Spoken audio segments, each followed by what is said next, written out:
गावावरून आल्यावर परत एकदा किचनची क्लीनिंग केली, पण त्याआधी ना सगळं काही रुटीन जे आहे ते माझं बदललेलं होतं. गावाला गेलं की खरंच खूप अंगामध्ये कंटाळा येतो आणि त्यामुळेच हे रुटीन जे आहे ते बदललं.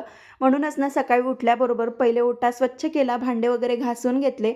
कारण रात्री स्वयंपाकाला खूप उशीर झालेला होता. तर अंगणाची वगैरे साफसफाई केली आणि रिधूला स्कूलमध्ये सोडून आली. आता रिधूला स्कूलमध्ये सोडल्यावर 2 तास माझ्याकडे मस्त आरामात होते.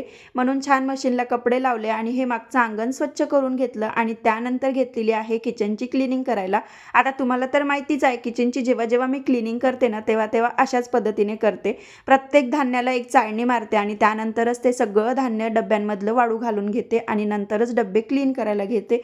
आता मोठे साईजचे डब्बे होते, त्यामुळे मी बाहेरच्या साईडला जाऊन मस्त घासून घेतले.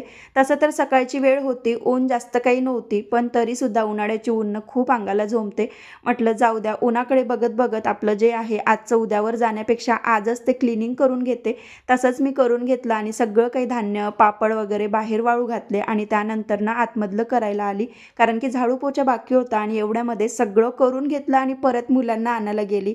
एका तासामध्ये किचन पूर्ण क्लीन करेल असं म्हणून याच्यामध्ये 1 दिवस घालवला, तेव्हा कुठं पूर्ण किचन जे आहे ते क्लीन झालं. चला तर व्हिडिओ आवडल्यास नक्कीच लाईक करा. बाय.